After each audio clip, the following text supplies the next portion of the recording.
दुनिया में रक्षा पाए, साइबर कानून को सब तक लाए। सुनते रहो, सीखते रहो, डिजिटल रक्षा सुरक्षा का ज्ञान हो। नमस्कार, डिजिटल रक्षा श्रृंखला में आपका स्वागत है। साइबर सुरक्षा और कानून की बातें। आज हम बात कर रहे हैं फर्जी लोन ऐप्स और डेटा चोरी के बारे में। ये एक ऐसा जाल है जिसमें आसान कर्ज का लालच होता है और फिर लोगों की निजी जानकारी चुराकर उन्हें परेशान किया जाता है। ये वाकई एक, आप कह सकते हैं, गंभीर मुद्दा बन गया है। इस पर विस्तार से बात करने के लिए आज हमारे साथ हैं CS डॉक्टर सरिता पांडे, सामाजिक कार्यकर्ता और लीगल एजुकेटर। आपका स्वागत है। धन्यवाद जी। ये विषय बहुत जरूरी है आजकल और इस पर बात होनी चाहिए ताकि लोग सतर्क रहें। बिल्कुल। तो सबसे पहले ये समझते हैं कि ये फर्जी लोन ऐप्स आखिर काम कैसे करते हैं। कोई आम इंसान इन्हें पहचाने कैसे, क्योंकि दिखते तो ये बिल्कुल असली जैसे हैं कई बार। हाँ, इनका तरीका बड़ा लुभावना होता है। आपको प्ले स्टोर पर या किसी वेबसाइट पर ऐड दिखेगा, इंस्टेंट लोन, कोई सिबिल नहीं, कोई डॉक्यूमेंट नहीं। और जैसे ही आप ऐप डाउनलोड करते हैं वो आपसे लगभग हर चीज का एक्सेस मांग लेते हैं। आपकी गैलरी, आपके कॉन्टैक्ट्स, मैसेज, कॉल लॉग्स, सब कुछ। अच्छा। फिर आपका नाम, आधार कार्ड, पैन कार्ड की photo, bank account details, UPI ID, ये सारी निजी जानकारी मांगी जाती है। और ये सब बिना किसी मतलब ठोस वेरिफिकेशन के। यही बात थोड़ी अजीब लगती है। हाँ, और यही इनका असली खेल छुपा होता है। देखिए, ये ऐप्स RBI द्वारा रजिस्टर्ड नहीं होते, नहीं किसी मान्यता प्राप्त NBFC से जुड़े होते हैं। हो सकता है शुरुआत में आपको मान लीजिए 5,000 या 10,000 का छोटा सा लोन दे भी दें, पर उसके बाद असली वसूली का वो जो भयानक खेल है वो शुरू होता है। कुछ ही दिनों में ब्याज 200% तक लगा देते हैं। फिर धमकी भरे कॉल्स आते हैं, आपके कॉन्टैक्ट लिस्ट में जितने लोग हैं उनको मैसेज भेजने की धमकी, आपकी निजी तस्वीरें एडिट करके वायरल करने की धमकी।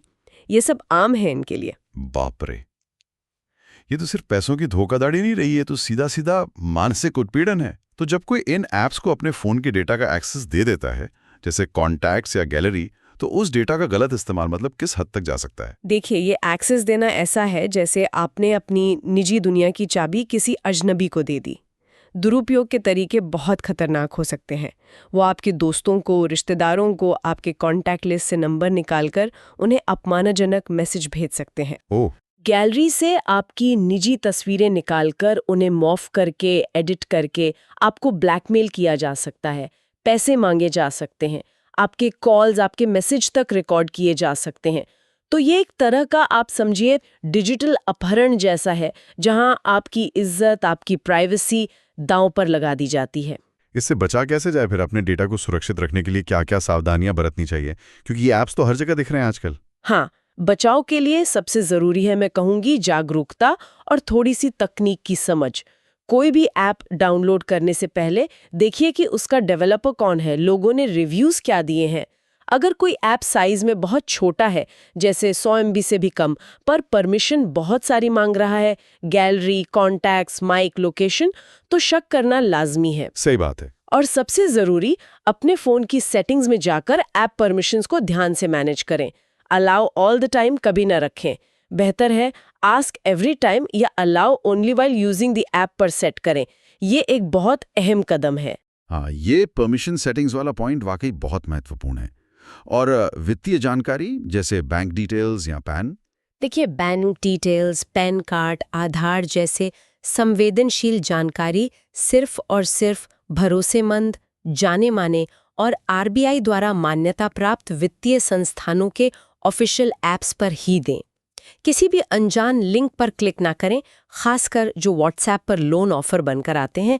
वो अक्सर फिशिंग यानी आपकी जानकारी चुराने का तरीका होते हैं, उनसे बिल्कुल बचें। और अगर किसी को वाकई लोन की जरूरत हो तो वो सुरक्षित लोन ऐप कैसे पहचाने, असली और नकली में फर्क कैसे करे? इसके कुछ साफ संकेत हैं जिनका ध्यान रखना चाहिए। पहला, ऐप हमेशा ऑफिशियल स्टोर से ही डाउनलोड करें, गूगल प्ले स्टोर या एप्पल ऐप स्टोर, किसी थर्ड पार्टी लिंक से नहीं। दूसरा, लोन केवल RBI रजिस्टर्ड NBFCs या बैंकों के आधिकारिक ऐप से ही लेने का सोचें। उनकी वेबसाइट पर जाकर चेक कर सकते हैं। तीसरा, इंस्टॉल करते समय ध्यान दें कि ऐप कौन सी परमिशन मांग रहा है। क्या लोन देने के लिए वाकई आपकी पूरी कॉन्टैक्ट लिस्ट या गैलरी का एक्सेस जरूरी है? शायद नहीं। सही है। और चौथा, ऐप की प्राइवेसी पॉलिसी जरूर पढ़ें।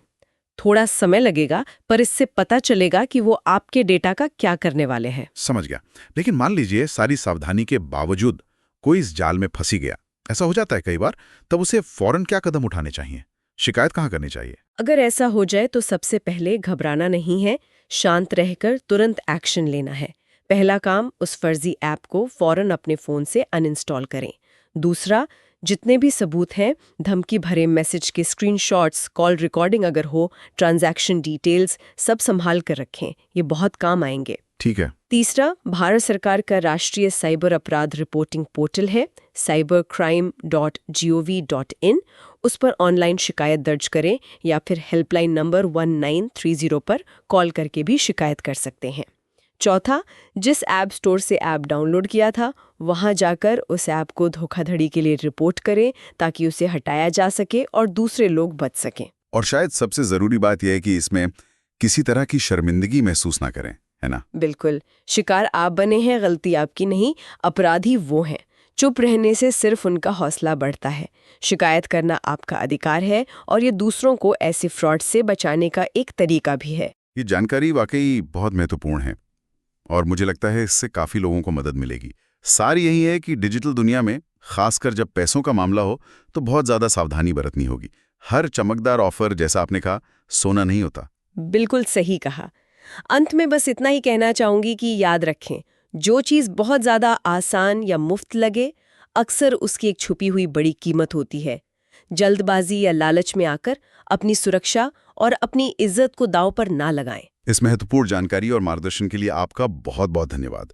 ये निश्चित रूप से हमारे श्रोताओं के बहुत काम आएगी। अगली चर्चा में हम फेक सोशल मीडिया प्रोफाइल और फ्रेंड रिक्वेस्ट फ्रॉड के खतरों पर बात करेंगे।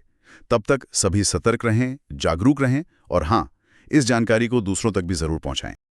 डिजिटल दुनिया में रक्षा पाए, साइबर कानून को सब तक लाए। सुनते रहो, सीखते रहो, डिजिटल रक्षा सुरक्षा का ज्ञान हो।